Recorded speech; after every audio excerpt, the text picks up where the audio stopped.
Let's welcome on board Girish Kousgi, the MD and CEO at Canfin Homes, joining in on the show right now. Girish, hi, good morning. Good growth across the board. What kind of growth is it that you anticipate going forward? And can we expect to continue along and sustain the NIMs above 4% from here onwards as well? Aisha, I think we had a fabulous quarter. I think if you look at last 5 quarters, last 4 quarters, that is quarter four of last year, and quarter three, and quarter four, of last year, we've done pretty well.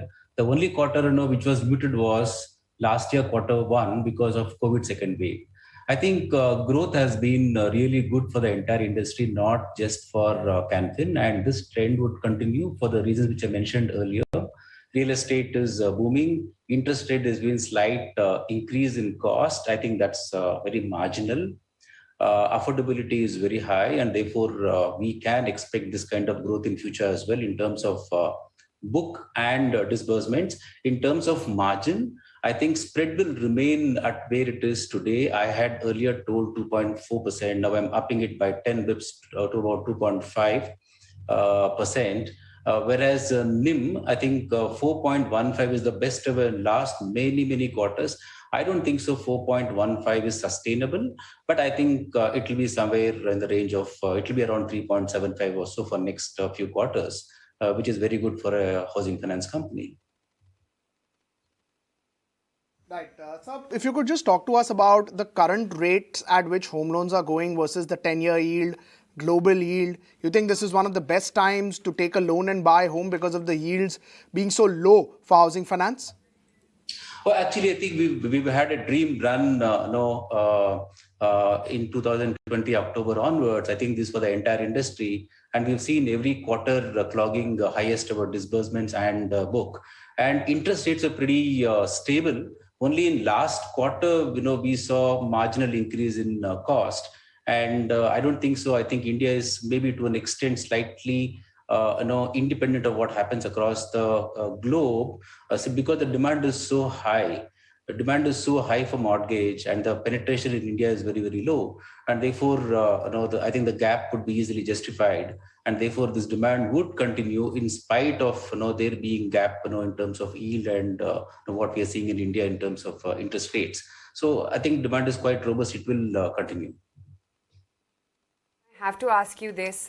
You feel that it is the right time to indeed take up home loans, but are the good times here to stay? Because we've already seen the kind of residential demand uptake from the COVID lows. But what happens from here onwards? Will affordable housing be the category which will see maximum growth?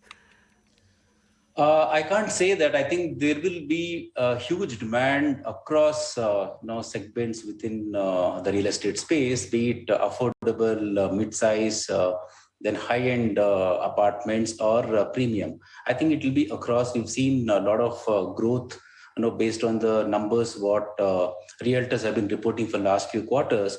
I think there'll be demand across. I think comparatively affordable because of the sheer demographic advantage what we have in terms of number of people available to avail affordable loans. I think there it could be slightly higher.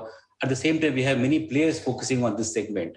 So I think overall demand is going to be robust across all segments, including affordable. Affordable will be slightly more because now I think a lot of people are focused on affordable, number one. Number two, even the government's focus has been on affordable.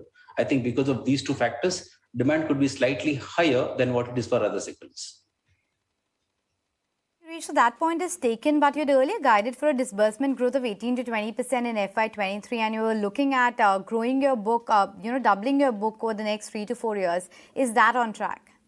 It is on track, and we intend to grow at about 20%. I used to mention 18-20%. Looks like I think it might be close to about 20% for next few years. And for next 4 to 5 years, this industry will do well. So it's on track.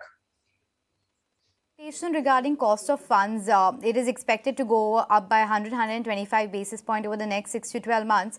Where do you see that for yourself at the end of FY23? I think the growth will continue. We are in sweet spot. I think talking about Canfin, we've managed to build book at higher yields. So I expect interest rates to go up by about 100 to 125 bips in next 18 months, not 12. So I think that kind of increase we can easily absorb, and we can pass it on to the customers to a certain extent and still maintain profitability. So I think increase in interest rates for housing finance companies to a certain extent will do good in terms of profitability, and we are great for it. So what's your expectation of the mix going forward? Because salaried had gone to like 75, 76% over the last couple of quarters. Will it come back to 70% levels? And also, what's your current average ticket size? So it will come back to 70-30, which used to be our mix about 2 years back, just before COVID could start. And once COVID started, because of confidence and so many things happening in the country in terms of economic activity, self-employed demand came down, and therefore the mix changed. It was more skewed in terms of salaried. Now, slowly, since last 3 quarters, it is coming back. As of now, salaried is 75 and ACNP is 25. I think a quarter or two, it should come back to 70 and 30, both on incremental and at portfolio level. Right. Sir, if you could just tell us in terms of the outlook, say over the next 3 to 4 years, we've always seen that housing demand has grown, but we were talking to a lot of real estate players. They say that inventory is now particularly very low, especially in the low ticket housing and tier 2, tier 3 areas. What is your internal estimates about housing growth in the next 3-5 years? I think next 2 to 3 years, on an average, industry should grow at about 11-12%, and we intend to grow 50% more than the market growth rate. What about your expansion plans, Girish, in terms of geographies, etc.? How are you looking at increasing your presence? We are working on two things. One, in terms of branch expansion, and number two, working on productivity, both at employee and branch level. We do have plans to open branches across the country, but the mix is going to be the current mix, what it is today in terms of south, north, east, and west. Kousgi, so good to have you on the show and speak with you as always. And congratulations, your stock is holding up quite the bit, 6% higher as we speak right now, one amongst the top gainers today.